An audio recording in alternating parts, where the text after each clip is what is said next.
السلام علیکم معزز ناظرین۔ اب ہوا عربی زبان سیکھنا آسان، وہ بھی کہانی کے انداز میں۔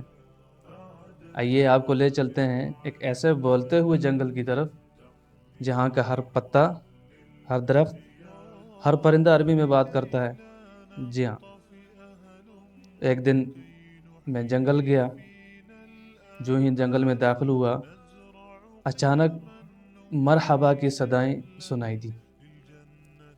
میں نے دائیں مڑ کے دیکھا تو ایک ننھا سا پرندہ ٹہنی پر بیٹھا ہوا یہ صدائیں لگا رہا تھا۔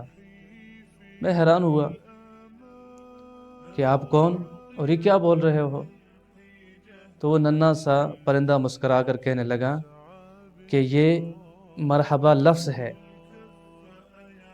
وہ آواز جو انسان اپنے منہ اور زبان سے نکالے اسے لفظ کہا جاتا ہے۔ میں حیران ہو گیا، اچھا لفظ اس آواز کو کہتے ہیں جو انسان اپنے منہ سے نکالے۔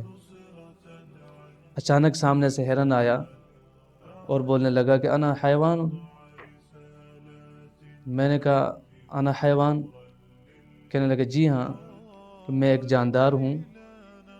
ہر وہ آواز جس کا کوئی معنی اور مطلب ہو اسے لفظ مستعمل کہتے ہیں۔ ہاں، میں سمجھ گیا کہ وہ آواز جس کا کوئی معنی بھی ہو اور جس کا مطلب ہم سمجھ جائیں اسے لفظ مستعمل کہتے ہیں۔ اچانک دائیں طرف سے جھاڑیوں سے کوئی خوفناک آوازیں سنائی دینے لگیں۔ میں نے ہرن سے پوچھا یہ آواز کیسی ہے اور یہ کیا بول رہا ہے؟ وہ مسکرا کر کہنے لگا ارے یہ تو لفظ محمل ہے۔ میں نے کہا لفظ محمل وہ کیا ہے؟ کہنے لگا کہ ہر وہ آواز جو ہم سنیں تو صحیح، ہمیں سنائی دے لیکن اس کا کوئی مطلب ہم نہ سمجھ سکیں، تب مجھے سمجھ میں آئی کہ محمل اسے کہتے ہیں کہ آواز تو سنائی دے، آواز تو آئے لیکن اس کا کوئی معنی اور مطلب نہ ہو۔ سامعین، لفظ اسے کہتے ہیں جو انسان اپنی زبان سے نکالتا ہے، اور اگر اس کا ہم کوئی معنی اور مطلب سمجھ جائیں تو اسے لفظ مستعمل کہتے ہیں۔ مثلا چند مثالیں: خبزن کا معنی روٹی، ارضن کا معنی زمین، سماعن آسمان، ماعن پانی۔